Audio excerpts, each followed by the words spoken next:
Assalamualaikum warahmatullahi wabarakatuh. Apa kabar sahabat Al-Fatah yang dimuliakan Allah? Semoga kita dalam keadaan sehat, dilimpahkan rezekinya dan diberikan keberkahan dunia dan akhirat. Amin ya robbal alamin.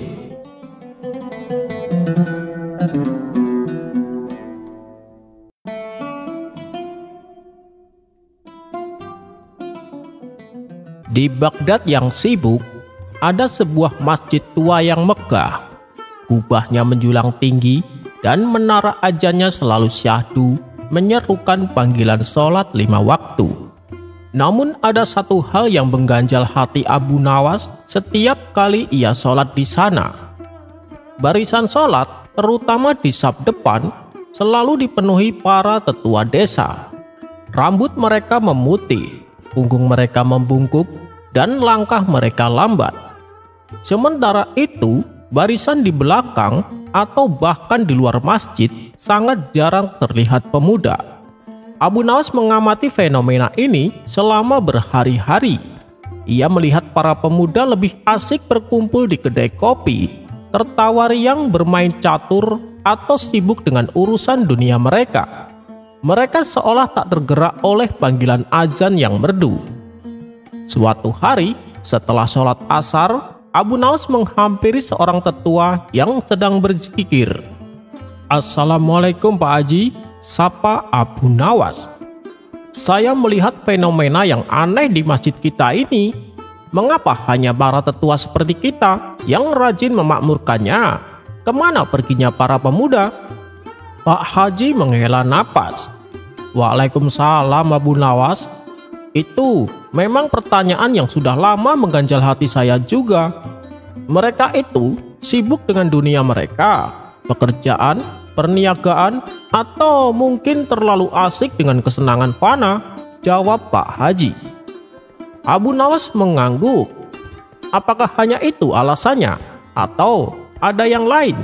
tanya Abu Nawas kembali. Pak Haji terdiam sejenak. "Mungkin Abu Nawas, mungkin kita para tetua ini kurang pandai dalam mengajak mereka, atau mungkin cara kita beragama terasa berat bagi mereka." Mendengar itu Abu Nawas berpikir keras. Ia tahu ajaran agama itu indah dan membawa kedamaian. Tetapi seringkali penyampaiannya membuat orang muda merasa takut, terbebani, atau bahkan bosan. Ia memutuskan untuk mencari tahu lebih dalam. Abu Nawas mulai sering nongkrong di kedai kopi tempat para pemuda berkumpul. Ia menyimak pembicaraan mereka, mencoba memahami dunia mereka. Ia mendengar keluh kesah tentang sulitnya mencari nafkah, impian untuk menikahi gadis pujaan, dan perdebatan tentang kuda tercepat di Baghdad. Suatu sore, ia menghampiri sekelompok pemuda yang sedang asik bermain catur. "Wahai anak muda," sapa Abu Nawas ramah. "Saya sering melihat kalian di sini. Mengapa tidak pernah terlihat di masjid? Apakah masjid itu tempat yang membosankan?" tanya Abu Nawas. Seorang pemuda bernama Karim yang terlihat paling cerdas menjawab dengan sedikit ragu. "Ampun Tuan Abu Nawas, bukan membosankan, tetapi kami merasa tidak pantas. Kami ini masih banyak dosanya, banyak khilafnya. Takutnya nanti mengotori masjid," jawab si Karim. Pemuda lain menimpali. "Betul Tuan, lagi pula di masjid kan isinya ceramah tentang neraka dan siksa kubur. Kami jadi takut sendiri. Rasanya terlalu berat untuk kami yang masih muda ini," jawabnya. Abu Nawas tersenyum. "Jadi kalian pikir masjid itu hanya untuk orang suci dan orang tua yang sudah siap menghadapi kematian ya?" Para pemuda mengangguk. Abu Nawas menepuk pundak Karim. "Dengarkan aku baik-baik. Masjid itu rumah Allah, dan rumah Allah itu terbuka untuk siapa saja. Justru karena kalian merasa banyak dosa, kalian harus sering-sering ke masjid. Di sana, kalian bisa meminta ampunan, menenangkan hati, dan mencari petunjuk," ujar Abu Nawas. "Tapi kami tidak mengerti ceramahnya Tuan," kata pemuda lain. "Bahasa dan isinya terlalu tinggi. rasanya jauh dari kehidupan kami sehari-hari. Ini adalah poin penting yang Abu Nawas cari. Penyampaian, gumam Abu Nawas dalam hati. Maka pada keesokan harinya, Abu Nawas pergi menemui imam masjid.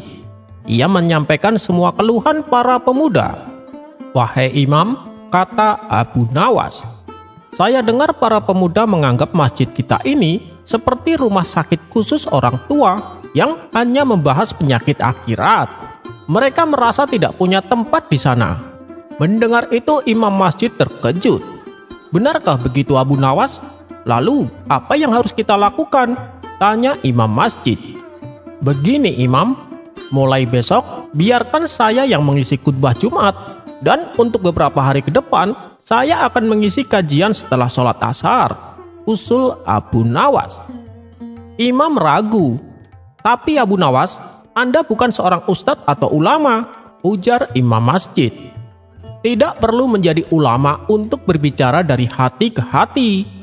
Percayakan pada saya, ini demi masa depan masjid kita," jawab Abu Nawas. Akhirnya imam pun menyetujui. Pada hari Jumat, masjid dipenuhi jamaah. Sebagian besar masih para tetua. Ketika Abu Nawas naik mimbar, semua orang terkejut. "Assalamualaikum warahmatullahi wabarakatuh," sapa Abu Nawas. "Hari ini saya ingin berbicara tentang hal yang sangat dekat dengan kita semua, mencari nafkah dan menikah." Para jemaah, terutama para tetua, saling pandang dengan heran. Topik ini sangat tidak biasa untuk khutbah Jumat, namun mereka tetap mendengarkan. Abu Nawas kemudian menjelaskan bagaimana Islam mengajarkan tentang bekerja keras, kejujuran dalam berdagang, dan pentingnya memilih pasangan yang baik. Ia memberikan contoh-contoh yang lucu dan relevan dengan kehidupan sehari-hari. Bahkan menyebutkan beberapa nama kuda balap terkenal di Baghdad yang disukai para pemuda. Ia berbicara dengan bahasa yang ringan, mudah dicerna, dan penuh semangat. Beberapa pemuda yang biasanya hanya lewat di depan masjid penasaran mendengar suara Abu Nawas yang tidak biasa. Mereka berhenti, lalu perlahan masuk dan ikut mendengarkan. Mereka terkejut, khutbah itu tidak membosankan sama sekali. Setelah khutbah selesai, beberapa pemuda menghampiri Abu Nawas. "Tuan Abu Nawas, khutbah Anda tadi sangat berbeda, kami jadi mengerti," kata Karim. "Nah kan, agama itu bukan hanya tentang surga dan neraka, tapi juga tentang bagaimana kita hidup di dunia ini dengan baik dan benar," jawab Abu Nawas. "Masjid ini bukan tempat eksklusif, tapi rumah kita bersama. Ayo, datang lagi besok sore ya. Saya akan cerita tentang pentingnya menjaga kesehatan dan bagaimana tidur yang cukup itu juga ibadah." Hari demi hari Abu Nawas terus mengisi kajian dengan topik-topik yang menarik bagi pemuda. Tentang cara mendidik anak yang berbakti, bagaimana mengelola uang agar tidak boros, dan bahkan tentang pentingnya berolahraga agar tubuh sehat untuk beribadah. Ia selalu menyisipkan humor dan hikmah yang mudah diingat. Perlahan tapi pasti, masjid itu mulai ramai oleh para pemuda. Mereka tidak lagi merasa takut atau terbebani. Mereka datang karena merasa nyaman dan nyambung dengan apa yang disampaikan. Masjid tidak lagi dilihat sebagai rumah sakit bagi orang sakit rohani, melainkan sebagai sekolah kehidupan yang mengajarkan mereka cara menjalani hidup dengan lebih baik. Para tetua pun tersenyum lega. Mereka menyadari bahwa untuk menarik hati para pemuda, terkadang yang dibutuhkan bukanlah ceramah yang menyeramkan, melainkan sentuhan hati yang hangat, pemahaman akan dunia mereka, dan penyampaian yang relevan. Berkat Abu Nawas, masjid itu kembali hidup, dipenuhi oleh semua generasi yang semangat mencari ilmu dan mendekatkan diri pada Tuhan.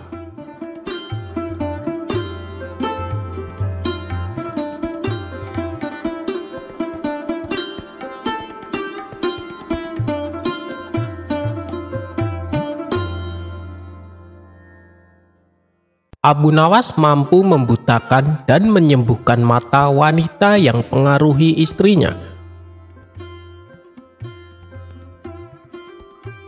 Abu Nawas merupakan tokoh sufi sekaligus pujangga Arab terkenal yang hidup di zaman Baginda Raja Harun.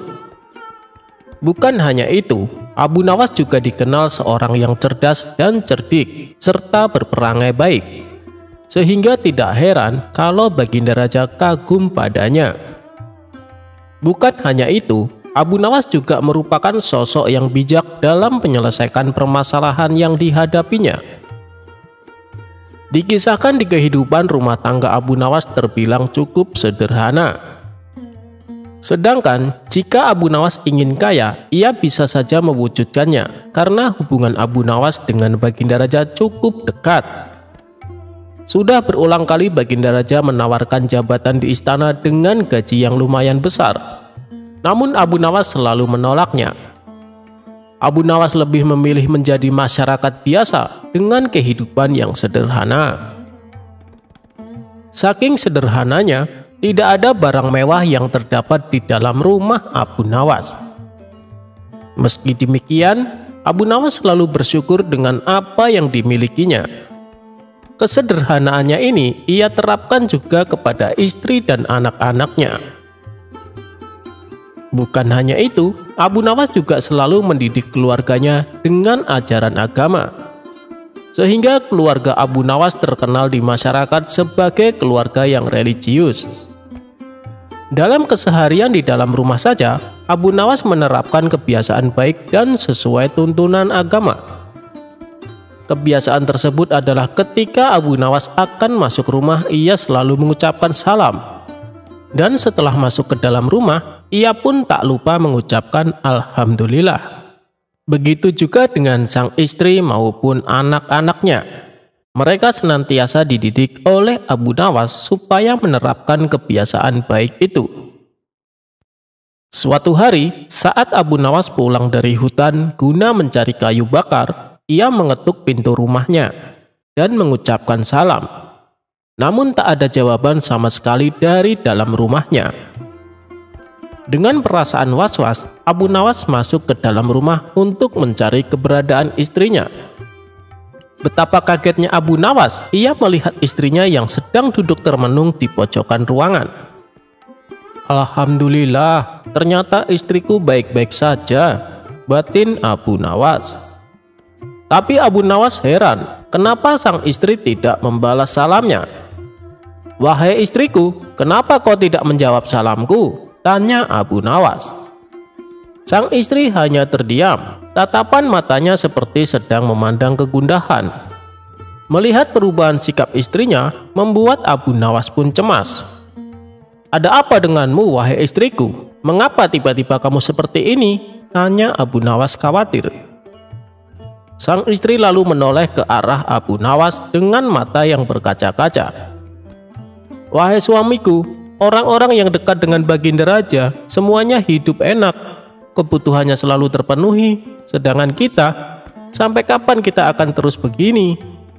Sekiranya engkau mau menemui Baginda Raja dan meminta jabatan di istana, pasti Baginda Raja akan dengan senang hati memberimu jabatan sebagai hakim dan engkau akan menerima gaji yang besar. Dengan begitu, kehidupan kita akan tercukupi.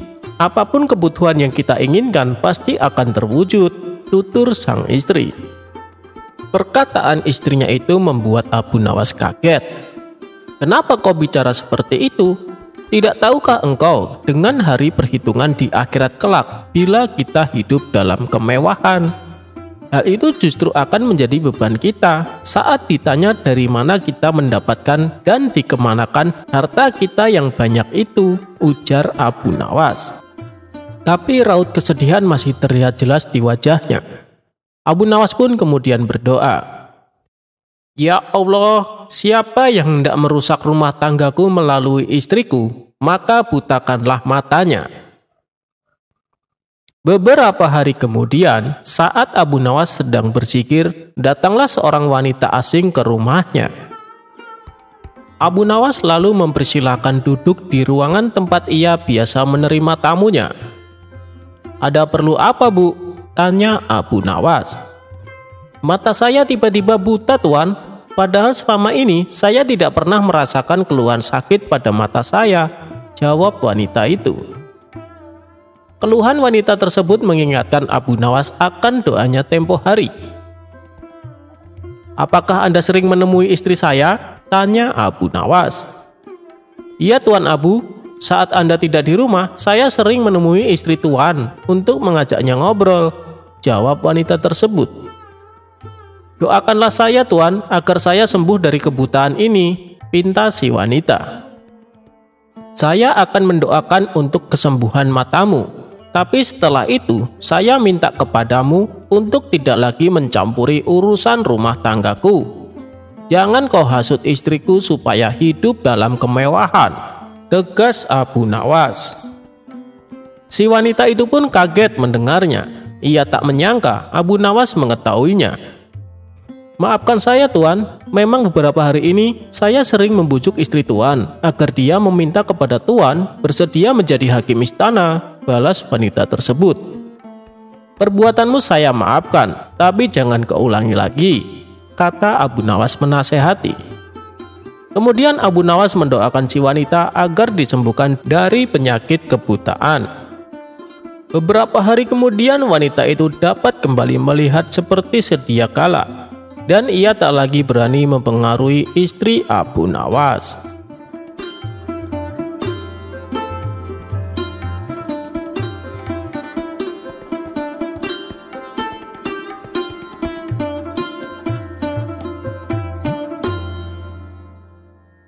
Diceritakan, ada dua orang yang hidup bertetangga. Rumah mereka berdekatan satu sama lain. Akan tetapi, dua orang ini sangat bertolak belakang. Satunya adalah wanita pelacur, sedangkan satunya lagi adalah orang yang terkenal alim. Orang alim ini sangat disegani oleh masyarakat. Ia rajin beribadah dan senantiasa bersikap bijak dalam menangani masalah. Tak heran bila banyak orang yang datang untuk meminta nasihat ataupun sekedar meminta doa darinya. Namun, di balik kealimannya itu, orang tersebut selalu memandang hina dan berburuk sangka kepada tetangganya yang berprofesi sebagai pelacur. Wanita pelacur itu pasti selalu melakukan perbuatan mesum. Itulah yang selalu terucap di hatinya setiap kali ia memandang rumah tetangganya tersebut. Prasangka buruk itu selalu terlintas di benaknya apabila dia teringat akan si pelacur tersebut. Prasangka itu sudah merasuk ke dalam jiwanya, sehingga dia sangat membenci dan merasa jijik kepada tetangganya yang berprofesi sebagai pelacur itu. Ingin rasanya dia mengusir si pelacur dari samping rumahnya. Namun, karena dia sangat dikenal masyarakat sebagai orang yang bijak dan adil dalam mengambil keputusan, ia pun enggan melakukannya.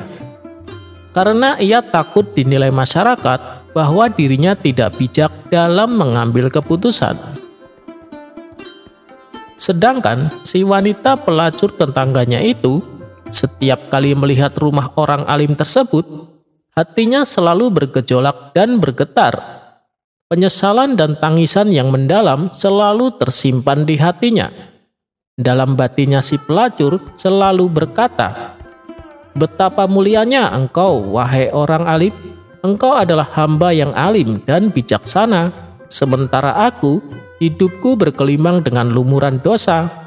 Engkau adalah orang yang disegani dan dihormati oleh masyarakat. Banyak orang dari berbagai penjuru berkunjung ke rumahmu menimba ilmu, serta memohon doa restu darimu. Ya Allah, aku sangat ingin seperti dirinya, hidup terhormat, disegani, dan jauh dari dosa, serta perbuatan maksiat. Ya Allah, tunjukkan aku pada jalan-Mu yang benar, mudahkanlah keinginanku ini, dan janganlah Engkau biarkan aku dalam keadaan tersesat seperti ini." Batin si pelacur selalu berbisik kepada Allah. Demikianlah yang terlintas di hati si pelacur setiap kali si pelacur menatap rumah tetangganya yang alim. Ia senantiasa berprasangka baik dan berdoa untuk tetangganya. Namun sebaliknya, orang alim tersebut selalu berprasangka buruk kepada si pelacur. Bahkan semakin hari, ia semakin geram dan semakin benci kepada tetangganya yang pelacur itu. Singkat cerita, tibalah hari pembalasan. Orang alim tersebut diseret oleh malaikat ke pintu neraka. Dia pun protes kepada malaikat, "Kalian pasti salah. Coba buka kembali catatan amal dan ibadahku selama ini." Malaikat pun membuka dan membacakannya. "Memang benar, engkau tercatat sebagai orang yang soleh dan alim. Buku ini penuh dengan catatan amal dan kebaikanmu. Tetapi satu hal yang membuat Allah murka dan tidak ridho kepadamu. Engkau selalu melihat orang lain dengan prasangka burukmu, terutama kepada tetanggamu yang seorang pelacur. Kamu selalu melihatnya dengan penuh kebencian dan tanpa belas kasihan sedikit pun. Lupakah engkau bahwa Allah yang menciptakan surga dan neraka, dan Allah yang lebih berhak menentukan hambanya ditempatkan pada surga atau neraka?"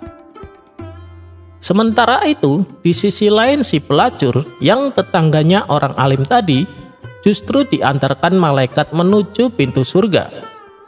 Ia pun heran, lalu bertanya kepada malaikat, "Apakah kalian tidak salah dalam membaca catatan amal ibadahku? Sepertinya aku tidak tepat ditempatkan di surga. Bukankah saya lebih banyak berbuat dosa dan maksiat selama di dunia?"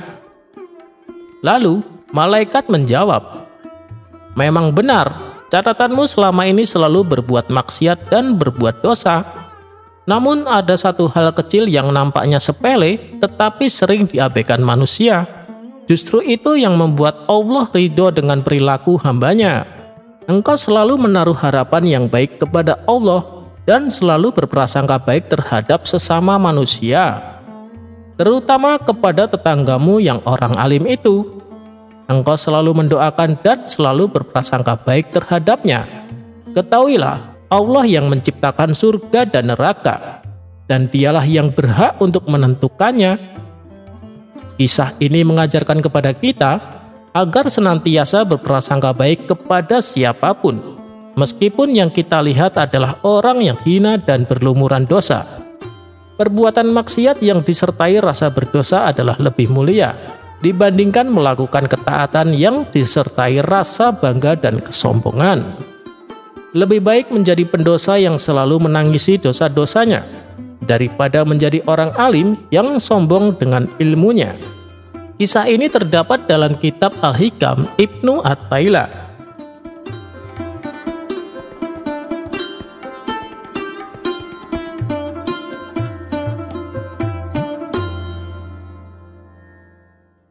Alkisah, hiduplah seorang saudagar kaya yang bernama Basir. Namun meski hartanya melimpah, Basir terkenal sebagai orang yang sangat kikir. Ia tak pernah bersedekah bahkan kepada fakir miskin yang mengetuk pintunya. Suatu hari, seorang lelaki tua yang kelaparan datang ke rumahnya. "Wahai Tuan Basir, aku sudah 3 hari tidak makan. Mohon berikanlah aku sedikit makanan," pintanya dengan suara lemah. Tuan Basir mendengus. "Pergi dari sini, aku tidak punya makanan untuk orang malas sepertimu," serunya sambil mengusir lelaki tua itu. Sayangnya, kejadian seperti ini bukan yang pertama kali. Setiap kali ada orang miskin yang meminta bantuan, Basir selalu menolaknya dengan kasar. Kabar tentang kekikirannya pun akhirnya sampai ke telinga Baginda Raja. Merasa geram, Raja memanggil Abu Nawas untuk memberi pelajaran kepada Basir. Singkat cerita, Abu Nawas pun menyusun rencana. Ia menyamar sebagai seorang peramal dan mendatangi rumah Basir. "Wahai Tuan Basir, aku mendapat firasat buruk tentangmu," kata Abu Nawas dengan suara misterius. Mendengar itu Basir terkejut. "Firasat buruk? Apa maksudmu?" tanya Tuan Basir. "Jika kau terus kikir dan menolak membantu orang miskin, kau akan mendapat azab yang mengerikan dalam waktu dekat, jawab Abu Nawas. Basir tertawa sinis.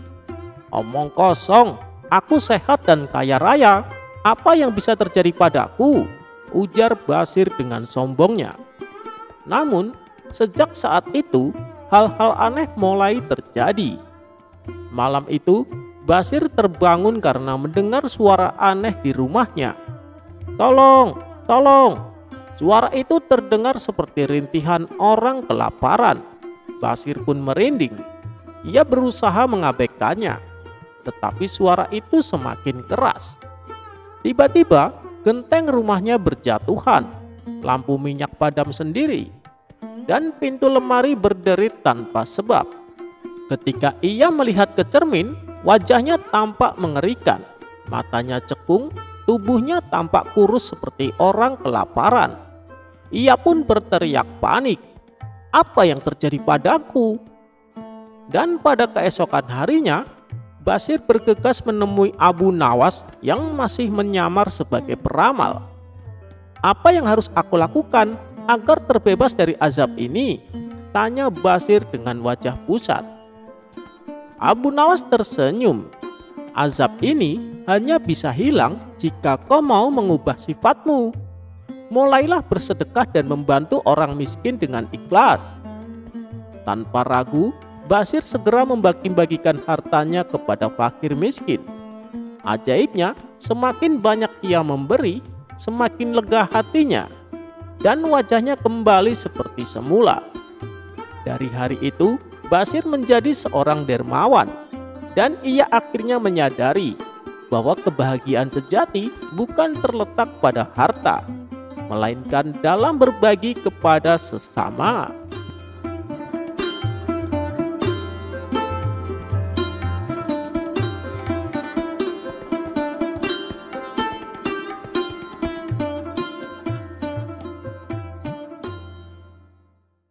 Di suatu pagi yang terik, rakyat kerajaan berbondong-bondong mengantri di pasar untuk mendapatkan tabung gas LPG. Sudah berhari-hari mereka kesulitan memasak karena kelangkaan gas yang melanda negeri. Antrian panjang mengular hingga depan istana, dan rakyat mulai gelisah. Bahkan ada yang meninggal karena kelelahan mengantri. "Bagaimana kita bisa memasak kalau gas langka begini?" keluh seorang ibu yang sudah sejak subuh mengantri, tapi tetap tak kebagian. Sementara itu, di dalam istana, raja menikmati sarapannya. Namun, suasana tenang terganggu oleh teriakan rakyat di luar. Dengan dahi berkerut, ia memanggil penasehatnya. "Apa yang terjadi? Kenapa rakyat begitu ribut?" tanya raja dengan nada khawatir. Kemudian penasehat itu menghela napas. "Yang mulia, tabung gas saat ini langka di pasaran. Rakyat tak bisa memasak, harga makanan pun melonjak tinggi. Jika ini terus berlanjut, mereka bisa memberontak." Mendengar ini raja semakin cemas. "Panggil Abu Nawas, hanya dia yang bisa mencari solusi untuk masalah seperti ini." Sementara itu, di sebuah ruangan rahasia di istana, seorang menteri bernama Abu Licik sedang tersenyum puas. Ia telah memerintahkan para pengawal untuk menahan distribusi tabung gas. "Biarkan mereka menderita, nanti saat harga naik berkali-kali lipat, kita jual stok gas yang kita simpan.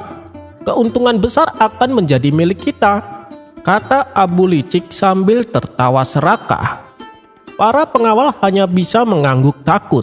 Mereka tahu ini tidak benar, tapi tak berani melawan perintah sang menteri. Di lain tempat, saat Abu Nawas tiba di istana, ia langsung berkeliling pasar untuk mencari tahu apa yang sebenarnya terjadi. Ia bertanya kepada para pedagang dan rakyat yang mengantri. "Aneh sekali," gumam Abu Nawas. "Kenapa gas tiba-tiba langka, padahal sebelumnya berlimpah?" Ia pun pergi ke tempat penyimpanan kerajaan, berharap bisa menemukan jawabannya. Di sana, ia melihat sesuatu yang mencurigakan. Ratusan tabung gas masih tersimpan rapi, tak didistribusikan. "Ah, jadi ini akalnya," seru Abu Nawas dalam hati. Tanpa membuang waktu, ia segera kembali ke istana untuk menghadap Baginda Raja. "Baginda, saya tahu penyebab kelangkaan gas ini," katanya dengan suara lantang. Baginda Raja yang sedang gelisah langsung menoleh. "Katakan Abu Nawas." Abu Nawas pun menjelaskan bahwa tabung gas sengaja ditahan oleh seseorang di dalam istana demi keuntungan pribadi.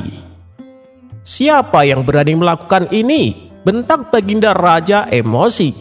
Saat itulah Abu Nawas tersenyum licik dan berkata, "Saya bisa membuktikannya, Baginda, tapi izinkan saya menggunakan sedikit tipu daya." Demi menangkap si pembuat onar, Baginda Raja menyetujui usulan Abu Nawas. Abu Nawas lalu menyebarkan pengumuman palsu di pasar. "Besok, seluruh tabung gas akan diberikan gratis di alun-alun kerajaan. Semua rakyat boleh mengambil sesukanya." Kabar ini menyebar dengan cepat. Menteri Abu Licik yang mendengarnya langsung panik. "Gawat, kalau semua tabung gas diberikan gratis, aku tidak akan dapat keuntungan." Malam itu Abu Licik buru-buru memerintahkan anak buahnya untuk mengeluarkan tabung gas dari gudang dan menjualnya diam-diam sebelum pagi tiba. Namun mereka tidak tahu bahwa Abu Nawas sudah memasang jebakan. Ketika para pengawal rahasia istana menangkap basah, mereka sedang mengangkut tabung gas dan semua bukti mengarah kepada si Menteri Abu Licik. Pada pagi harinya Raja murka. "Hei Menteri Abu Licik, kau telah mengkhianati rakyat dan istana. Sebagai hukuman, kau harus mengembalikan semua keuntungan yang kau ambil dan diasingkan dari kerajaan."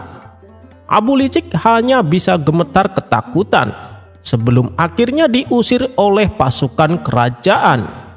Dengan kepergian si Abu Licik, tabung gas kembali tersedia di pasar. Rakyat bersorak gembira dan berterima kasih kepada Abu Nawas. Di sudut pasar, Abu Jahil yang sebelumnya menimbun gas untuk dijual mahal, kini hanya bisa gigit jari. Tak ada yang mau membeli dagangannya karena harga gas sudah kembali normal. Abu Nawas hanya tersenyum dan menepuk pundaknya. "Lain kali, gunakan akalmu untuk kebaikan, bukan untuk mencari keuntungan di atas penderitaan orang lain." Abu Nawas kemudian menikmati secangkir kopi. Ia tertawa puas.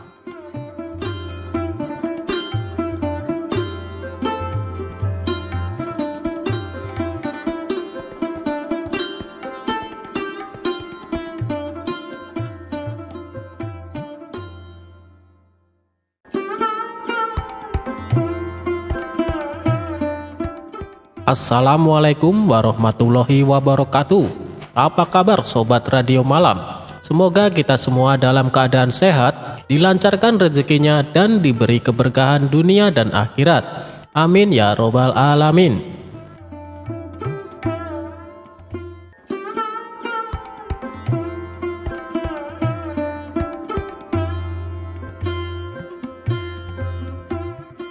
Pada suatu ketika, Abu Nawas dan Baginda Raja tampak serius membicarakan sesuatu. Dalam obrolannya tersebut, berbagai hal dari mulai kebijaksanaan sampai tentang soal agama. Kemudian Baginda Raja menanyakan tentang kebohongan dan kebenaran, di mana keduanya itu sangat bertolak belakang. Menurutnya kebohongan dan kebenaran tidak mungkin menjadi satu. Akan tetapi pendapat tersebut dibantah oleh Abu Nawas. "Paduka yang mulia, kebohongan itu bisa dijadikan kebenaran," ujar Abu Nawas. "Itu tidak mungkin Abu Nawas, keduanya sangat berlawanan. Ibarat minyak dan air, mereka tak mungkin bisa menyatu," bantah Baginda Raja. "Tapi Paduka yang mulia, aku bisa membuktikannya," balas Abu Nawas. Karena penasaran, Baginda Raja pun menantang Abu Nawas. Baiklah, kalau kau bisa membuktikan ucapanmu, aku akan memberimu hadiah. Tapi pembuktiannya harus masuk akal, Abu Nawas. Namun apabila kau tidak bisa, kau harus menerima hukuman, yaitu dicambuk 100 kali. Bagaimana? Apa kau berani? Tantang Baginda Raja. Tentu saja saya berani, jawab Abu Nawas dengan penuh percaya diri. Kemudian setelah tantangan tersebut dimulai, Baginda Raja membuat peraturan baru.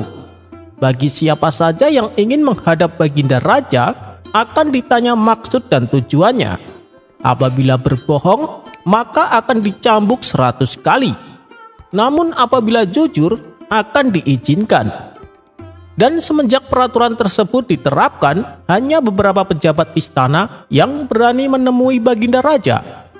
Hingga pada suatu hari, Abu Nawas ke istana menemui Baginda Raja. Ia dicegat oleh 2 orang penjaga.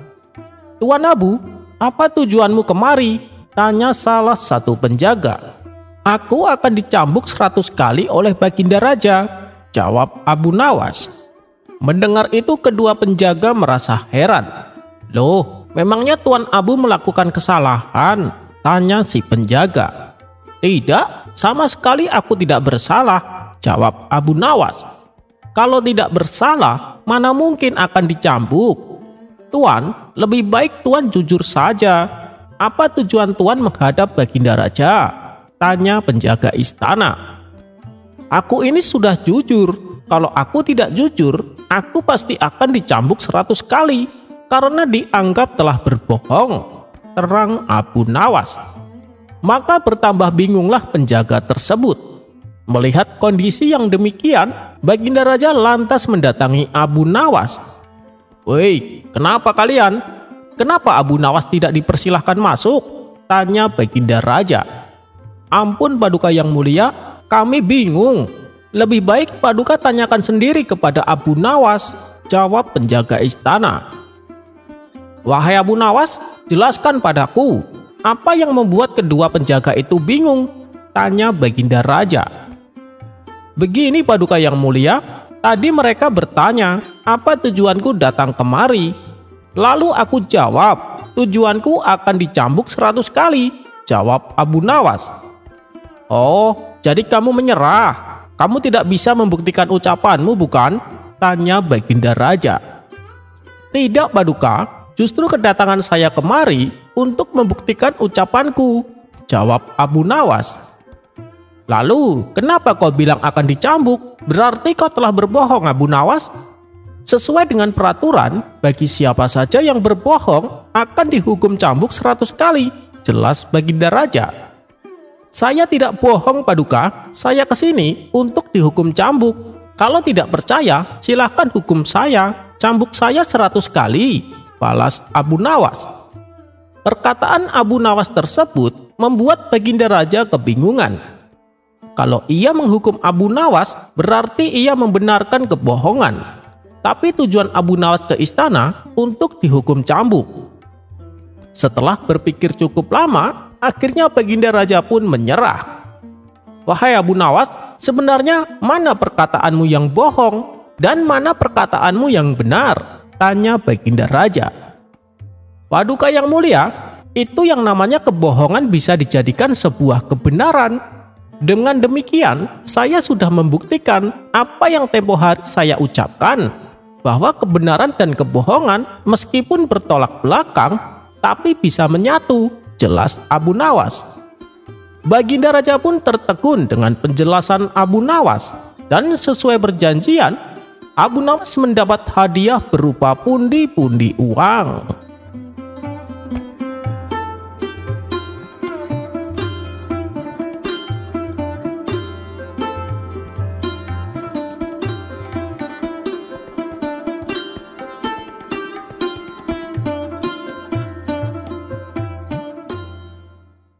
Diceritakan ada seorang raja yang bernama Hatim Al-Ta'i. Dia adalah raja yang adil dan dermawan, rela berkorban demi rakyatnya. Ia bahkan rela menyerahkan seluruh kerajaannya asal rakyatnya bisa hidup tenang dan damai. Namun niat baik raja ini tidak disambut baik oleh semua orang. Kisah ini bermula ketika ada raja Arab yang iri atas kemakmuran dan keindahan kerajaan Hatim Al-Ta'i, seorang raja adil yang dicintai rakyatnya. Rasa iri ini mendorongnya untuk menyatakan perang terhadap Raja Hatim Al-Ta'i. Ia pun mengirim pesan melalui utusannya. Pesan itu berbunyi, "Tunduklah padaku, jika tidak, aku akan menghancurkan negerimu dan merampas semua hartamu." Dan ketika pesan itu sampai di istana Hatim, para penasehatnya serta-merta menyarankan agar raja mengerahkan seluruh prajurit untuk mempertahankan kerajaannya. Mereka berkata, "Wahai paduka raja, paduka jangan khawatir, tak diragukan lagi bahwa lelaki dan perempuan bertubuh sehat di negeri kita akan dengan senang hati berkorban untuk paduka. Mereka bersedia mengorbankan nyawa demi membela raja yang mereka cintai." Namun di luar dugaan, Raja Hatim justru tidak menyetujuinya. "Tidak, daripada kalian bertempur dan menumpahkan darah demi aku, lebih baik aku pergi dan meninggalkan negeri ini. Aku tidak tega bila rakyatku harus mengorbankan diri mereka demi kejayaanku. Jika kita menyerah tanpa perlawanan, raja ini hanya akan menuntut pengabdian dan pajak yang tidak lebih tinggi. Namun sebaliknya, jika kita melawan dengan pertempuran, kita pasti akan kalah. Dan ketika kita kalah, sesuai dengan kebiasaan perang, raja ini akan merampas harta kalian tanpa tersisa sedikit pun," tutur Raja Hatim. Tidak berapa lama kemudian, Raja Hatim dan pengawal kepercayaannya mengasingkan diri di sebuah goa dekat pegunungan. Di sana dia menghabiskan waktunya untuk mendekatkan diri kepada Allah. Ia berdoa agar masalah yang menimpa negerinya supaya mendapatkan jalan yang terbaik. Sebagian rakyat yang kecewa dengan keputusan Raja Hatim tersebut menggerutu dan menganggapnya pengecut. "Tidak kusangka raja yang kita agung-agungkan selama ini ternyata hanya seorang pengecut," kata salah satu dari mereka. Yang lain menimpali, "Dia tampaknya hendak menyelamatkan dirinya sendiri tanpa memperdulikan nasib rakyatnya. Sebab dia menyerahkan nasib kita kepada seorang raja yang bengis. Bisa saja nanti kita menjadi budak dari raja yang tidak kita kenal ini." Tetapi sebagian rakyat yang lain, mereka sangat terharu atas pengorbanan rajanya yang merelakan kekayaan dan kedudukannya demi keselamatan mereka. Pada akhirnya, Raja Zolim beserta ribuan pasukannya berhasil merebut kerajaan Hatim Al-Ta'i. Dan sesuai dugaan Raja Hatim sebelumnya, Raja Zolim tersebut tidak memungut pajak lebih tinggi dari yang biasa dibungut oleh Raja Hatim. Namun meskipun telah berhasil merebut kerajaan, ada satu hal yang mengganggu pikiran raja bengis tersebut, yaitu desas-desus orang banyak yang menyatakan bahwa negeri yang baru dimilikinya merupakan buah kemurahan hati Raja Hatim. Dalam hati Raja Zolim itu berkata, "Kalau begini caranya, aku tidak bisa menjadi raja sejati atas negeri ini. Aku harus menanggap Raja Hatim, karena selama ia masih hidup, sebagian rakyat masih akan setia kepadanya. Mereka tidak akan sepenuhnya tunduk padaku, meskipun mulut mereka mengatakan akan tunduk dan setia padaku." Ia pun lalu mengumumkan, barang siapa yang menyerahkan Raja Hatim akan mendapat hadiah 5.000 keping emas. Adapun Raja Hatim yang sedang menyendiri di dalam gua tidak mengetahui perihal sayembara tersebut. Sampai pada suatu hari ketika ia duduk di mulut gua, ia mendengar percakapan antara penebang kayu dan istrinya. Penebang kayu itu berkata, "Wahai istriku, sekarang aku sudah tua dan kau masih sangat muda. Sementara kita memiliki anak yang masih kecil, dan aku merasa hidupku sudah tidak akan lama lagi. Seandainya kita bisa menemukan Raja Hatim dan menangkapnya, kita akan memperoleh hadiah 5.000 keping emas dari raja yang baru itu. dan masa depan kalian tentu akan terjamin. Istrinya menjawab, "Wahai suamiku, yang kau katakan itu sangat memalukan.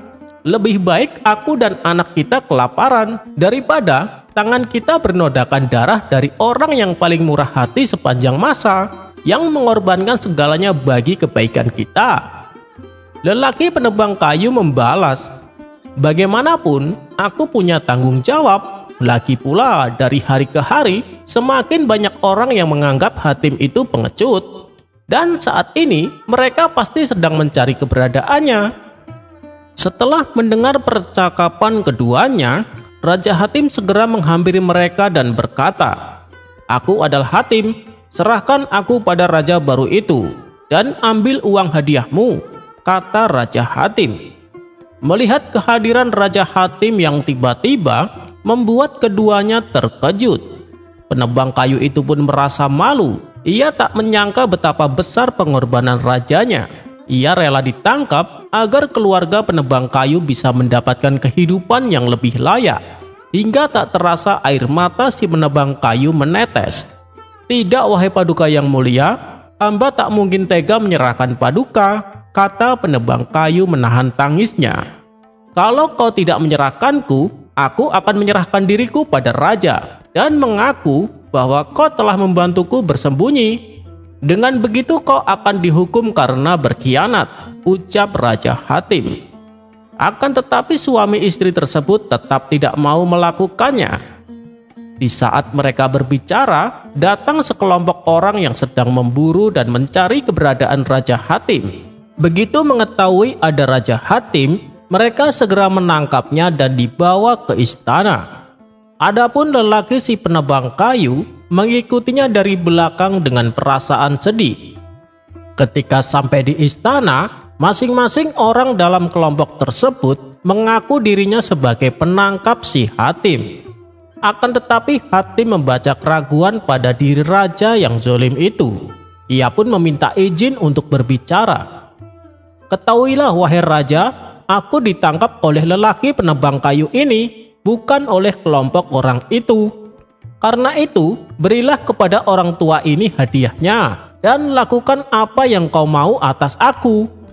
Mendengar hal itu, si penebang kayu maju dan mengatakan kepada sang raja zalim bahwa Hatim telah menyerahkan dirinya sendiri, bukan ditangkap. Ia juga menjelaskan bahwa Hatim rela berkorban agar ia dan keluarganya memperoleh hadiah. Raja zalim itu merasa takjub dengan pengorbanan Hatim. Wajar bila ia sangat dicintai rakyatnya. Dan Raja zalim itu juga merasa bahwa ia tak pantas memimpin negeri tersebut, karena ia tak mungkin bisa menandingi ketulusan dan pengorbanan untuk rakyatnya. Akhirnya ia memutuskan untuk menarik mundur semua ribuan pasukannya dan mengembalikan tahta kerajaan kepada Hatim Al-Ta'i.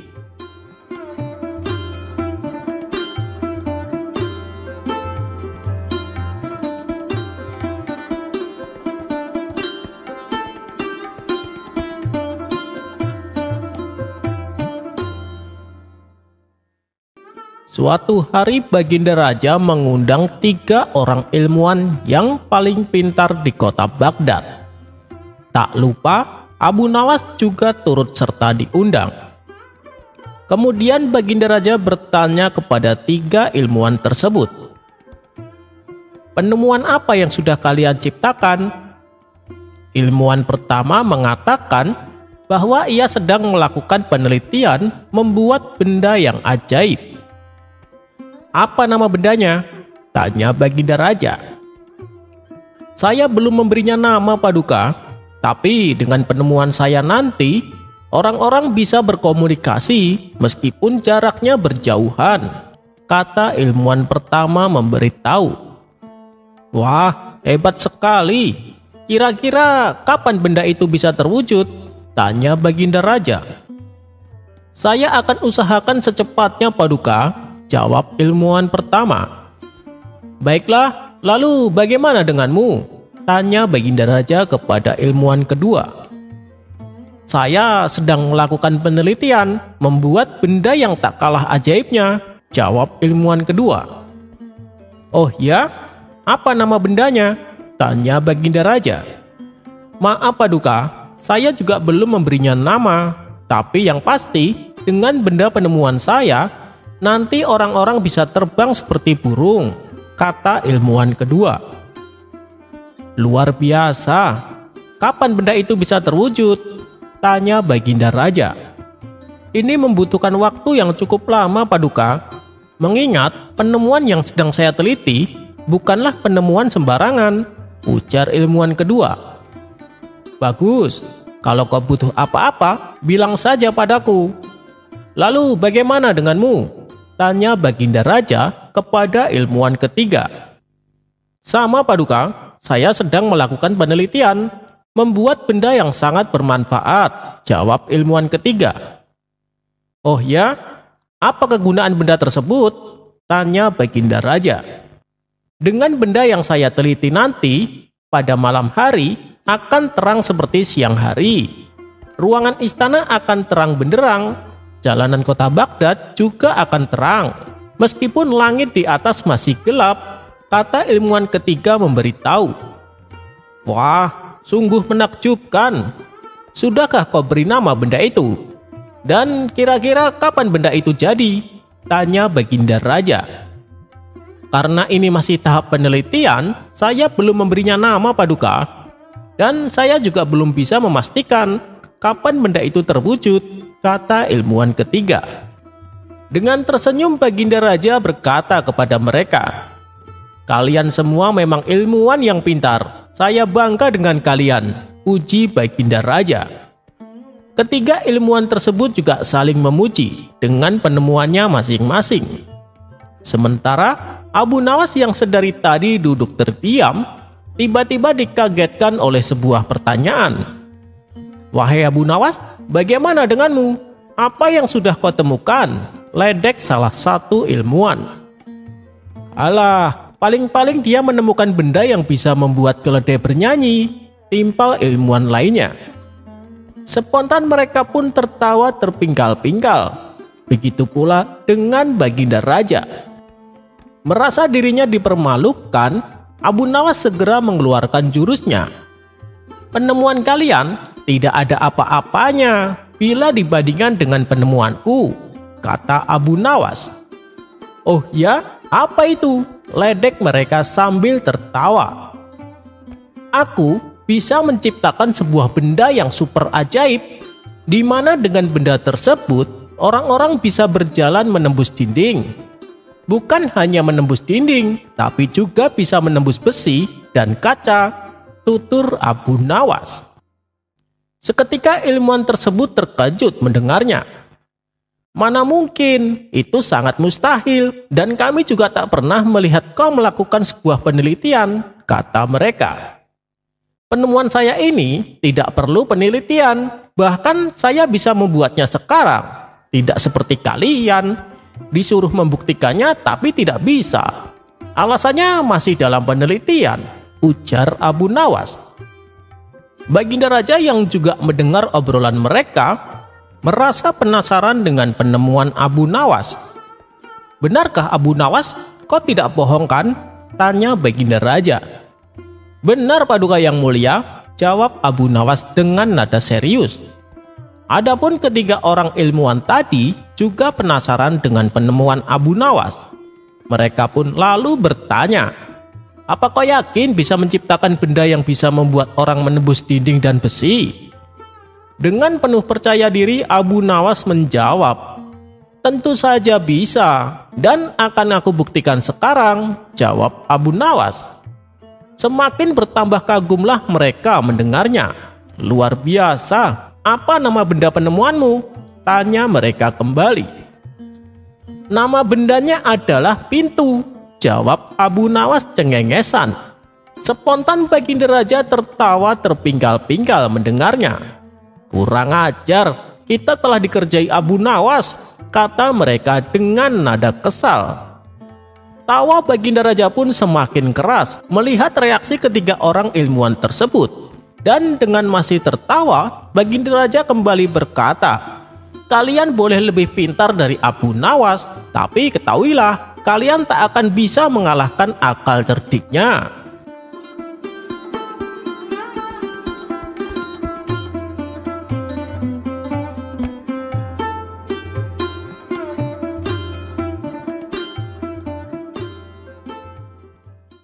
Dikisahkan, Baginda Raja menerapkan peraturan baru.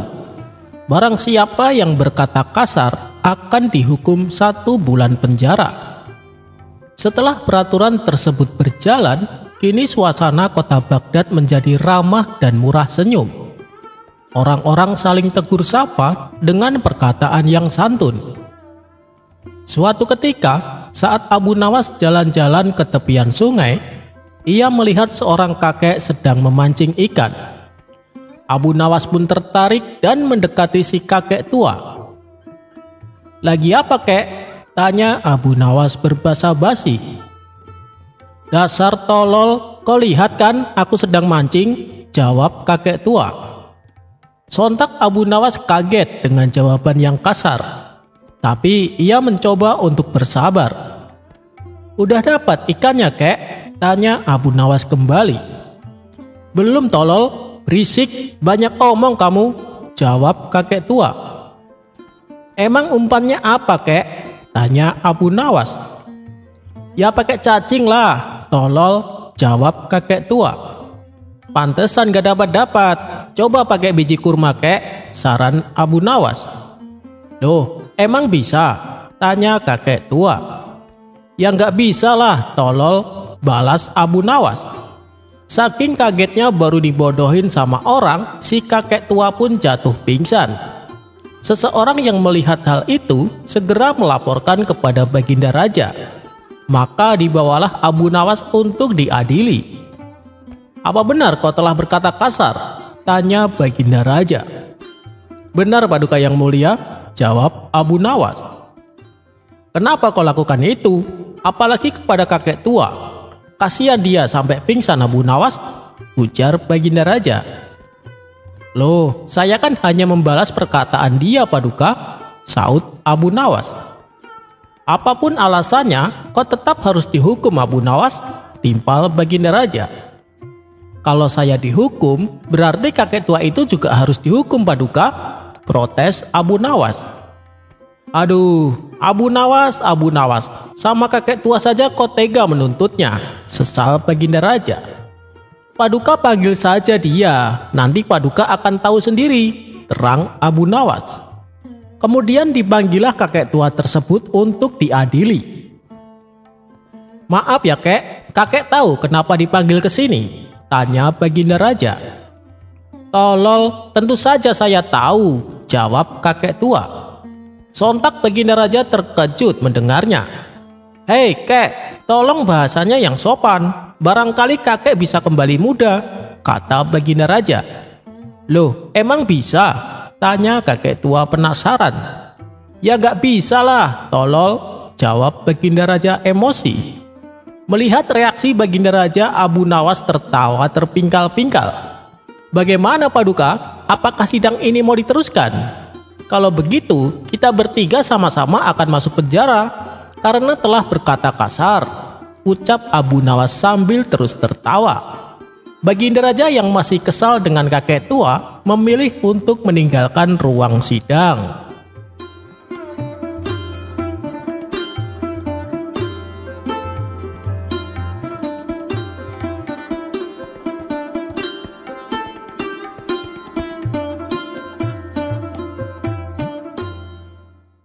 Ada-ada saja tingkah Abu Nawas yang membuat Baginda Raja terkecoh.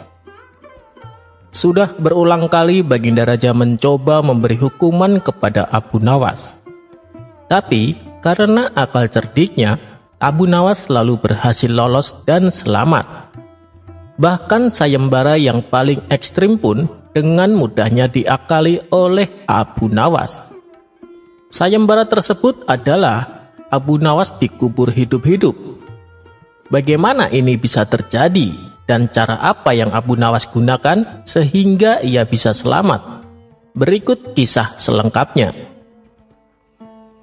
Suatu hari saat Baginda Raja pergi ke negeri tetangga, ia disambut dengan hangat oleh raja di sana. Baginda Raja juga disuguhi beberapa hiburan yang membuat Baginda Raja senang. Di antara hiburan yang bikin Baginda Raja penasaran adalah pertunjukan sulap, di mana seorang pesulap dikubur hidup-hidup, namun bisa lolos dan selamat, dan tiba-tiba si pesulap sudah berada di tempat lain. Baginda Raja pun berdecak kagum memuji kehebatan sang pesulap. Beberapa hari kemudian, pulanglah Baginda Raja kembali ke istananya. Ia lalu bercerita kepada para punggawa istana tentang pertunjukan sulap yang luar biasa. "Memangnya sulap apa, Paduka?" tanya salah satu menterinya. "Ada seorang pesulap dikubur hidup-hidup, tapi anehnya ia bisa selamat, dan tahu-tahu si pesulap sudah berada di tempat lain," terang Baginda Raja. Mendengar hal itu, para menteri istana hanya bisa geleng-geleng kepala. Mereka takjub akan kehebatan si pesulap. "Kira-kira di negeri kita adakah seorang pesulap yang bisa melakukannya?" tanya Baginda Raja. "Kami tidak yakin ada yang bisa, Paduka. Tapi apa salahnya kalau dicoba? Undang semua pesulap dan Paduka tanyain mereka satu persatu," jawab sang menteri. Atas usulan menterinya, Baginda Raja lalu mengundang semua pesulap yang ada di kota Baghdad. Setelah semua pesulap sudah berkumpul di istana, satu persatu ditanya oleh Baginda Raja. "Aku ingin ada sebuah pertunjukan sulap, di mana ada seorang dikubur hidup-hidup, tapi bisa selamat. Apakah kau sanggup melakukannya?" Mendengar permintaan rajanya, si pesulap pertama mendadak ketakutan. "Ampun, Paduka yang mulia, hamba tidak bisa melakukannya. Itu sangat berbahaya. Sekali lagi hamba mohon maaf, Paduka. Tolong jangan hukum hamba," pinta pesulap pertama. "Kamu kenapa ketakutan begitu? Ini kan hanya permintaan saja. Kalau kamu tidak bisa, saya juga tidak akan memaksa, dan aku tidak akan menghukummu," balas Baginda Raja. Begitu juga dengan pesulap kedua dan seterusnya. Mereka semua mengaku tak sanggup melakukannya. "Sayang sekali, kalian semua tidak ada yang mampu. Padahal, bila di antara kalian ada yang bisa melakukannya, saya akan beri hadiah yang sangat besar," ucap Baginda Raja kepada para pesulap. Meski diiming-imingi hadiah yang menggiurkan, semua pesulap yang hadir masih saja tak ada yang berani. Kemudian penasehat istana menghampiri Baginda Raja. "Kenapa tidak dibuat sayembara saja, Paduka? Barangkali salah satu rakyat Paduka ada yang bisa melakukannya," saran penasehat istana. "Benar juga katamu. Segera buatkan sayembara dan sebar sampai ke pelosok negeri," kata Baginda Raja. Maka para pengawal istana segera menyebar ke seluruh penjuru kota untuk mengumumkan sayembara yang telah dibuat oleh Baginda Raja. Barang siapa yang berani dikubur hidup-hidup dan bisa selamat, maka akan diberi hadiah 1000 dinar. Begitulah isi sayembara yang disampaikan kepada masyarakat. "Ini sih sayembara gila, mana ada yang berani? Hadiah tidak didapatkan, malah nyawa yang menghilang," celetuk salah satu warga. Sementara Baginda Raja yang tengah berada di istana masih menunggu seseorang yang sanggup mengikuti sayembara. Tidak lama datanglah seorang pemuda yang memberanikan diri mendaftar. "Apa kamu yakin mampu melakukannya?" tanya Baginda Raja memastikan. "Saya akan mencobanya, Paduka," jawab si pemuda. "Oh, itu boleh-boleh saja. Tapi ingat, kalau kamu tidak selamat dan mati, kamu tidak akan mendapatkan hadiahnya. Dan saya tidak akan bertanggung jawab," kata Baginda Raja memperingatkan. Sejenak si pemuda terdiam. Ia mengira akan tetap dapat hadiah meskipun dirinya sudah mati. Si pemuda lalu mengurungkan niatnya mengikuti sayembara tersebut. "Ampun, Paduka, saya tidak jadi mengikuti sayembara. Saya kira kalaupun saya mati saya akan tetap dapat hadiah, ucap si pemuda. Baginda Raja pun terkejut dengan ucapan si pemuda. Kamu rela mengorbankan nyawamu hanya demi mendapatkan hadiah 1000 dinar? Tanya Baginda Raja penasaran. Benar Paduka, saya ini orang miskin. Saya ingin membahagiakan orang tua saya. Saya ingin memberi mereka uang yang banyak, meskipun saya harus merelakan nyawa saya, jawab si pemuda. Mendengar hal itu, hati Baginda Raja seketika tersentuh. Dalam hati Baginda Raja berkata, betapa berbaktinya pemuda ini, sampai ia rela kehilangan nyawa hanya demi untuk membahagiakan orang tuanya. Rasa iba Baginda menjadi bertambah saat melihat penampilan si pemuda yang hanya mengenakan baju seadanya. Wahai anak muda, kemarilah. Ini ada uang 100 dinar untukmu. Bawalah pulang dan berikan kepada orang tuamu, kata Baginda Raja sambil menyerahkan uangnya. Betapa bahagianya si pemuda. Ia tak menyangka akan mendapatkan hadiah sejumlah uang yang sangat banyak. Terima kasih Paduka yang mulia, hamba tidak tahu harus berkata apa. Orang tua hamba pasti akan sangat bahagia, ucap si pemuda dengan mata berkaca-kaca. Ia pun lalu pamit pulang dan meninggalkan istana dengan membawa uang 100 dinar. Selepas kepergian si pemuda, tiba-tiba datang Abu Nawas menghadap Baginda Raja. Ada perlu apa Abu Nawas? Kenapa datang kemari? Tanya Baginda Raja. Loh, bukannya Paduka membuat sayembara? Kedatanganku ke sini tentu saja untuk mengikutinya, jawab Abu Nawas. Kamu jangan aneh-aneh Abu Nawas, kamu ini bukan seorang pesulap, balas Baginda Raja. Tapi sayembara itu kan berlaku untuk siapa saja, kenapa saya tidak boleh ikut? Protes Abu Nawas. Bukan tidak boleh, kamu tahu sendiri kan, resikonya kalau kamu gagal, kamu bisa mati Abu Nawas. Dan saya tidak mau ada rakyatku yang mati konyol karena kebodohannya, tutur Baginda Raja. Paduka yang mulia, saya datang ke sini bukan untuk mencari mati, tapi untuk mencari hadiah, ujar Abu Nawas sambil tersenyum. Karena Abu Nawas terus mendesaknya, akhirnya Baginda Raja mempersilahkan Abu Nawas untuk mengikuti sayembara. Rupanya, keberanian Abu Nawas mengikuti sayembara ini membuat para warga gempar dan penasaran. Mereka lalu berbondong-bondong datang ke istana untuk melihat aksi Abu Nawas. Baginda Raja lalu mengajak Abu Nawas menuju halaman istana. Sesampainya di sana, sudah tersedia lubang tanah dengan kedalaman 5 meter. Wahai Abu Nawas, masuklah ke dalam lubang itu. Kalau kamu selamat, kamu akan mendapatkan hadiah uang 1000 dinar, ucap Baginda Raja. Ampun Paduka yang mulia, sebelum saya melakukannya, saya minta satu permintaan. Berikan saya topi baja untuk menutupi kepala saya, pinta Abu Nawas. Baginda Raja pun mengabulkan permintaan tersebut. Salah satu topi baja milik pengawalnya langsung diberikan kepada Abu Nawas. Tanpa ada perasaan takut sedikit pun, Abu Nawas segera masuk ke lubang tanah yang dalamnya sampai 5 meter. Setelah Abu Nawas sudah berada di dalamnya, Baginda Raja kemudian menyuruh beberapa orang untuk menguruknya dengan tanah. Disinilah kecerdikan Abu Nawas mulai ditunjukkan. Tiap urukan tanah yang mengarah kepadanya, ia selalu menghindar dan menginjak-injaknya. Ia terus memposisikan kedua kakinya agar selalu berada di atas tanah yang menguruknya. Ia berusaha semaksimal mungkin supaya kedua kakinya tidak terbenam tanah urukan. Sementara Baginda Raja yang sedang menyaksikan merasa penasaran dengan cara Abu Nawas bisa meloloskan diri. Ketika urukan tanah sudah sampai ketinggian 2 meter, Abu Nawas masih tetap berada di atas tanah.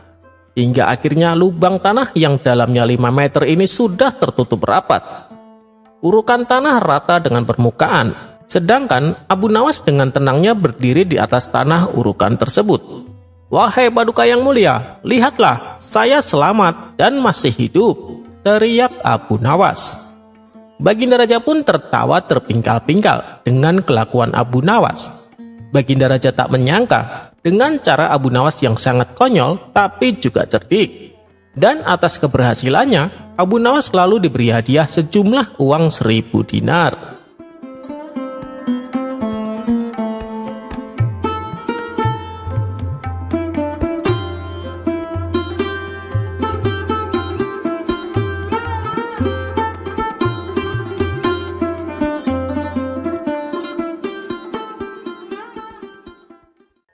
Abu Nawas dan sepotong roti. Alkisah, pada suatu hari kerajaan mengalami krisis ekonomi yang buruk.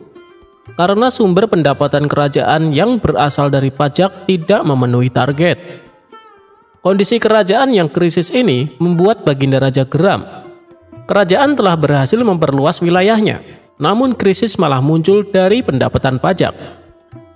Akhirnya, diadakanlah pertemuan di mana para menteri kerajaan hadir dengan membawa berbagai kertas laporan sesuai dengan bidangnya masing-masing. Baginda Raja memulai pembicaraan. "Wahai para menteri, bagaimana mungkin kerajaan ini memiliki infrastruktur yang rusak parah? Kenapa hasil pertanian menurun?" tanya Baginda Raja. Semua menteri hanya bisa terdiam mendengar bentakan Baginda Raja. Mereka tak mampu menjawab, hanya memberikan kertas laporan kepada Baginda Raja. Karena sangat marah, Baginda Raja pun merobek kertas-kertas itu, dan ada juga yang disuruh memakan kertas itu. Abu Nawas yang juga hadir di pertemuan itu juga tak mampu berbuat banyak. Namun, beberapa saat kemudian, Baginda Raja memerintahkan Abu Nawas untuk menggantikan petugas pajak menghitung pendapatan pajak. Setelah beberapa saat, Abu Nawas maju ke singgasana raja dan membawa sepotong roti. Melihat hal itu, semua menteri terheran-heran dengan tingkah Abu Nawas. "Hei Abu Nawas, apakah kau akan menyuapku dengan sepotong roti itu?" tanya Baginda Raja agak marah. "Bukan begitu Baginda Raja. Laporan keuangan yang saya kerjakan semuanya tercatat pada roti ini," jawab Abu Nawas. "Apa maksudmu? Kau jangan berpura-pura gila di hadapanku," kata Baginda Raja kesal. "Wahai Baginda Raja, usiaku ini sudah cukup lanjut.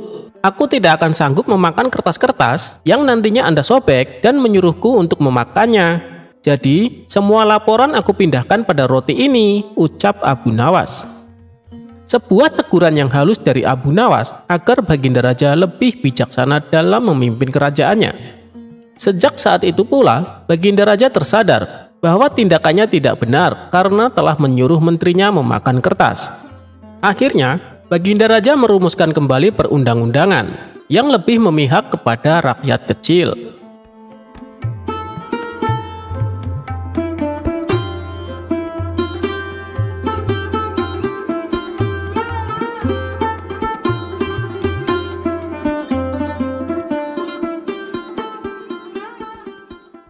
Di sebuah kota yang ramai, berdirilah sebuah warung makan terkenal milik Tuan Salim. Warung ini selalu dipenuhi pelanggan karena makanannya lezat, murah, dan pelayannya ramah. Namun suatu hari, warung tersebut tiba-tiba sepi. Pelanggan yang biasanya datang berbondong-bondong mulai menghilang. Tuan Salim kebingungan dan mencari tahu apa yang terjadi. Akhirnya, ia mendengar keluhan dari pelanggan setianya.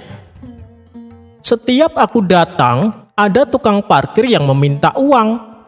Aku baru turun sebentar, dia langsung minta 2 koin perak.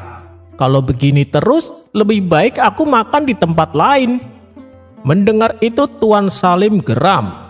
Ia segera keluar dan menemukan seorang pria berbadan besar dan berwajah garang berdiri di depan warung dengan tangan bersedekap.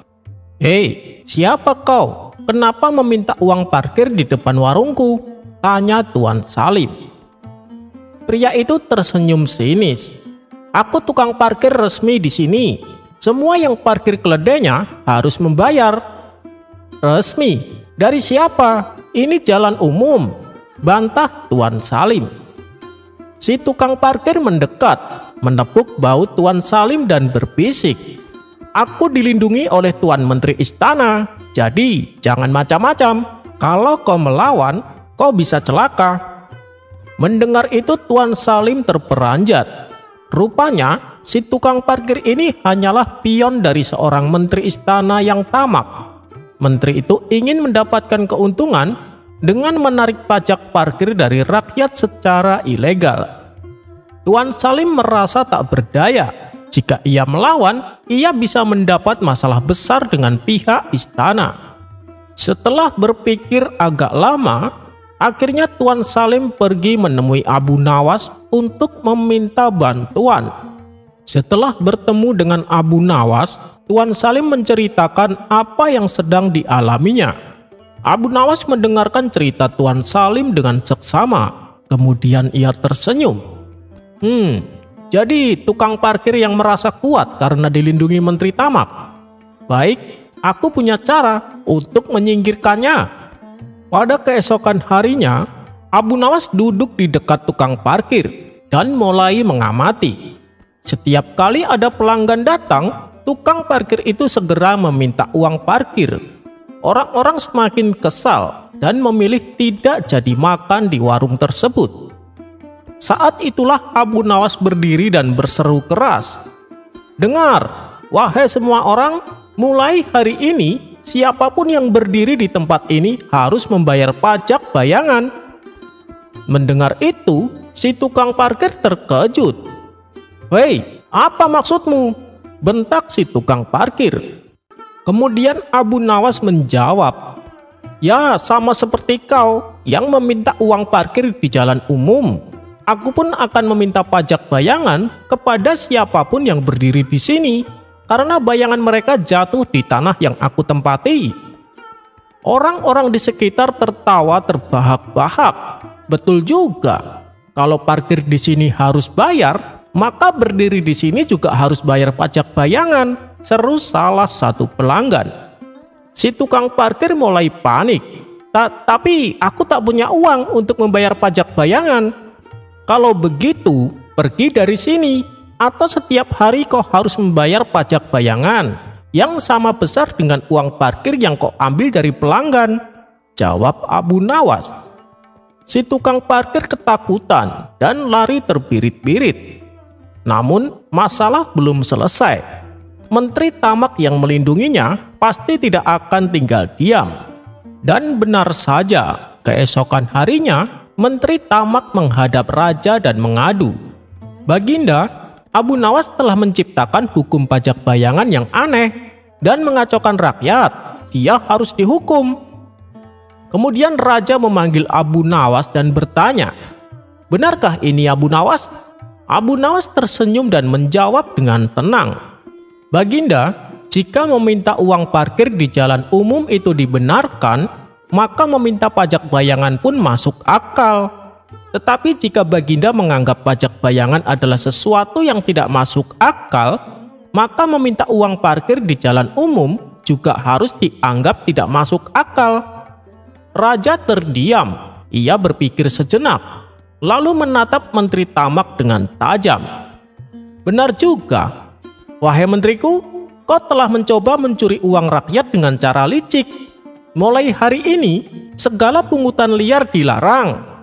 Menteri Tamak gemetar ketakutan. Ia tahu bahwa rencananya telah gagal dan posisinya di istana menjadi terancam. Sementara itu, warung Tuan Salim kembali ramai dan Abu Nawas menikmati makan siang gratis sebagai tanda terima kasih.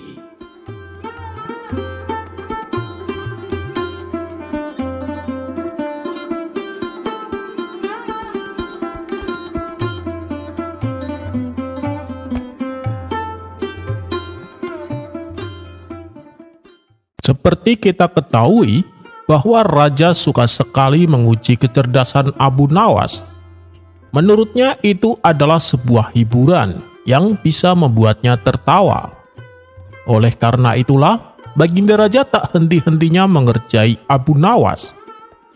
Dan pada kisah kali ini, Abu Nawas disuruh menebak 2 gentong air, di mana masing-masing gentong tersebut diisi dengan air yang berbeda.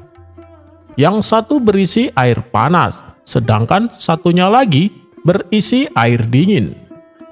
Kisah ini bermula ketika Baginda Raja merasa jenuh di dalam istana. Guna menghilangkan rasa bosan dan jenuhnya, ia pun kemudian menyuruh beberapa pengawal untuk memanggil Abu Nawas ke istana. Singkat cerita, datanglah Abu Nawas menghadap Baginda Raja. "Wahai Abu Nawas, aku ada tantangan untukmu. Kalau kau bisa menebaknya dengan benar, maka kau akan mendapatkan hadiah. Tapi kalau salah, kau akan dihukum. Apakah kau berani menerima tantangan ini?" tanya Baginda Raja. "Siap Paduka yang mulia, hamba terima tantangan Paduka," jawab Abu Nawas. "Bagus, di depanmu itu ada 2 gentong besar yang berisi air. Manakah di antara kedua gentong itu yang berisi air panas dan mana yang berisi air dingin? Tapi kamu tidak boleh menyentuh untuk menebaknya," tutur Baginda Raja. "Sebelum saya menebaknya, izinkan saya meminta satu permintaan," ucap Abu Nawas. "Baik, apa permintaanmu?" tanya Baginda Raja. Kemudian Abu Nawas meminta dihadirkan 2 ekor keledai di hadapannya. Lalu ia meminta kepada pelayan istana menyiram masing-masing keledai dengan air dari gentong yang berbeda. Setelah itu, Abu Nawas memukul 2 keledai tersebut tepat di bagian yang kena siraman air. Keledai pertama langsung meringkik kesakitan dan berusaha lari. Adapun keledai yang kedua hanya menggigil tanpa meringkik. Lantas Abu Nawas berkata kepada Baginda Raja, "Seperti yang Anda lihat wahai Paduka, dari reaksi kedua keledai ini saya tahu mana yang air panas dan mana yang air dingin." Melihat kecerdikan Abu Nawas dalam memecahkan tantangannya, Baginda Raja pun tertawa. "Tapi masih ada satu tantangan lagi Abu Nawas. Kau lihat di dalam kandang kecil itu, di dalamnya ada 2 ekor anak itik. Manakah dari keduanya yang jantan dan mana pula yang betina?" tanya Baginda Raja. "Ah, itu mudah saja Paduka," jawab Abu Nawas. Kemudian Abu Nawas mengambil kedua itik tersebut dan ditaruhnya di dalam kolam. Melihat kedua anak itu berenang, Abu Nawas langsung menebaknya. Anak itik yang jantan ada di belakang, sedangkan yang di depan adalah anak itik betina, kata Abu Nawas. "Bagaimana kau bisa menyimpulkan hal itu?" tanya Baginda Raja penasaran. "Begini Paduka yang mulia, kalau ada hewan jantan dan betina bertemu, siapa yang akan mengejar dan siapa yang akan dikejar?" kata Abu Nawas balik bertanya. "Tentu saja yang dikejar adalah betina dan yang mengejar adalah jantan," jawab Baginda Raja. Lagi-lagi Baginda Raja dibuat terpukau atas kecerdikan Abu Nawas. Abu Nawas pun akhirnya diberi hadiah berupa pundi-pundi uang emas.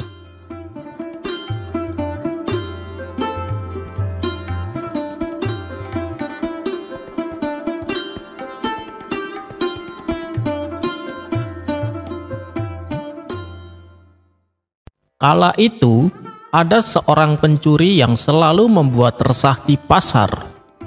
Banyak para pedagang dibuat kesal dengan pencuri ini. Pasalnya barang-barang dagangannya sering berkurang karena dicuri. Bahkan, ia tak hanya mencuri barang milik pedagang, tapi terkadang ia juga mencuri barang milik pembeli. Dan yang sering menjadi korban adalah Tuan Hamid, seorang pedagang yang mempunyai toko di pasar. Meskipun berulang kali tertangkap basah, namun si pencuri tak pernah jera. Orang-orang di pasar sebenarnya sudah geram dan ingin menghukumnya. Tapi melihat kondisi tangan kanannya buntung, mereka pun merasa iba dan hanya memberikan teguran. Dengan kekurangannya inilah justru dimanfaatkan si pencuri untuk selalu mengulangi perbuatannya. Lama-kelamaan, orang-orang di pasar tak tahan dengan perilakunya. Tapi mereka bingung bagaimana caranya supaya membuat si pencuri jera. Akhirnya pada suatu hari si pencuri kembali tertangkap basah. Ia mencuri barang dagangan milik Tuan Hamid. Orang-orang di pasar pun langsung membawanya ke hadapan Abu Nawas. "Bagaimana ini Tuan Abu? Apa yang harus kita perbuat terhadap pencuri ini?" tanya mereka. "Kenapa tidak kalian bawa saja ke pengadilan, biar Tuan Hakim yang memutuskan hukumannya?" ujar Abu Nawas. Akan tetapi orang-orang menolak saran tersebut. Karena bagaimanapun mereka tidak tega bila si pencuri harus mendekam di penjara. Alasannya mereka kasihan karena si pencuri buntung tangannya. Mereka hanya ingin supaya Abu Nawas membuat si pencuri menjadi jera atas perbuatannya. Abu Nawas lalu bertanya kepada Tuan Hamid selaku korban pencurian. "Berapa kerugian yang kau alami Tuan Hamid?"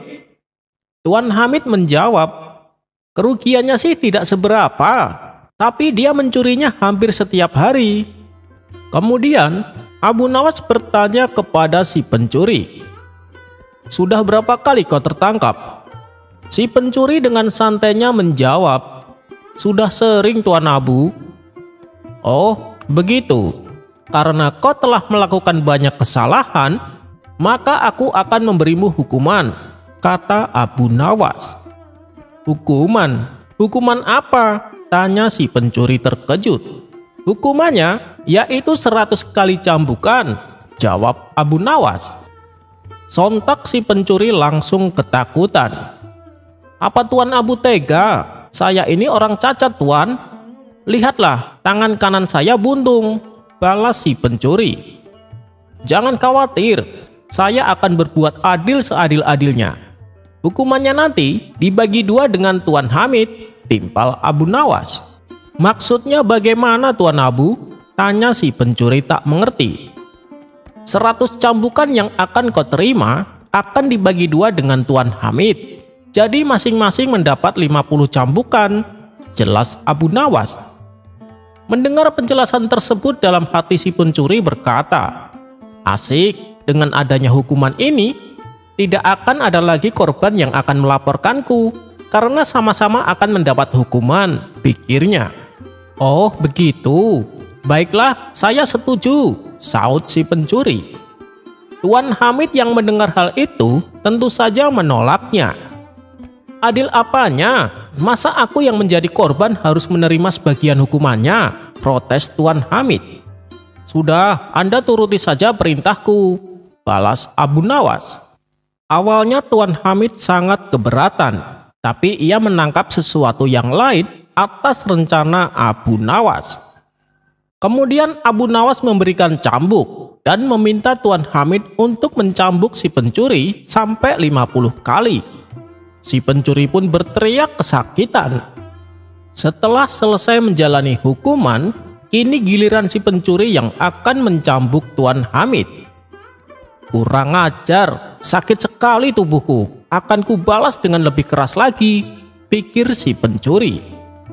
Sambil menahan rasa sakit, ia pun segera mengambil cambuk dan hendak membalas perlakuan Tuan Hamid. Namun ketika ia akan melakukan aksinya, Abu Nawas buru-buru mencegahnya. "Tunggu dulu, bukankah dari awal aku sudah bilang aku akan berbuat adil terhadap kalian? Tapi kenapa kau melanggarnya?" tukas Abu Nawas. "Melanggar bagaimana? Sekarang kan giliranku untuk mencambuknya," balas si pencuri. "Iya benar, tapi sewaktu Tuan Hamid mencambukmu, dia memakai tangan kanan. Kenapa kau menggunakan tangan kiri? Itu sama sekali tidak adil," protes Abu Nawas. "Terus bagaimana ini? Tangan kanan saya kan buntung Tuan Abu," tanya si pencuri. "Aku tidak mau tahu dan aku tidak akan membiarkan kau mencambuk menggunakan tangan kiri," hardik Abu Nawas. Akhirnya si pencuri pun tak bisa berbuat apa-apa. Ia hanya bisa pasrah menerima hukuman yang barusan ia jalani. "Nah, mulai hari ini sampai kamu ketahuan mencuri lagi, maka kau akan mendapat hukuman seperti ini," ancam Abu Nawas. Sejak saat itu si pencuri yang bertangan buntung menjadi jera dan tak lagi berani mencuri.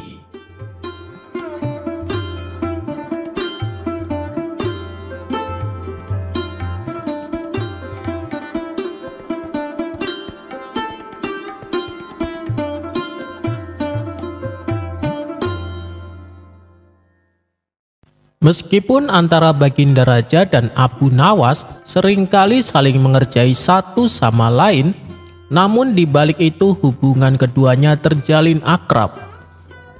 Apapun permintaan Abu Nawas selalu dikabulkan oleh Baginda Raja. Dan terkadang tanpa diminta pun Baginda Raja sering memberinya hadiah. Namun ada satu yang membuat Abu Nawas penasaran, yaitu sebuah kebun kecil di belakang istana yang terdapat pohon anggur milik Baginda Raja. Karena selama ini Abu Nawas tak pernah diperkenankan masuk ke dalamnya. Suatu hari Abu Nawas bertanya kepada sang raja, "Paduka yang mulia, kenapa sih saya tidak diizinkan masuk ke kebun di belakang istana?" Baginda Raja menjawab, "Dengar ya Abu Nawas, apapun permintaanmu akan aku penuhi, tapi tidak untuk yang satu ini," kata Baginda Raja. "Iya, saya tahu Paduka, tapi apa alasannya?" tanya Abu Nawas kembali. "Karena di dalam kebun itu ada sebuah pohon anggur. Pohon anggur itu bukan pohon anggur sembarangan. Itu adalah pohon anggur spesial yang tidak ada tandingannya. Dan hanya saya yang boleh memakannya," jelas Baginda Raja. Namanya saja Abu Nawas, semakin dilarang semakin membuatnya penasaran. Hingga pada suatu ketika, diam-diam Abu Nawas memasuki kebun tersebut.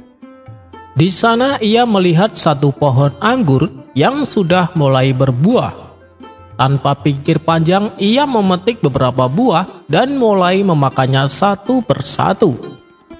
"Benar juga, ini buah anggur yang sangat istimewa. Rasanya sungguh luar biasa," kata Abu Nawas dalam hati. Rupanya, perbuatan Abu Nawas ini dipergoki oleh beberapa pengawal istana.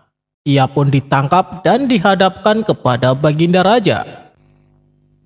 "Sudah kubilang, kau jangan masuk ke dalam kebun itu.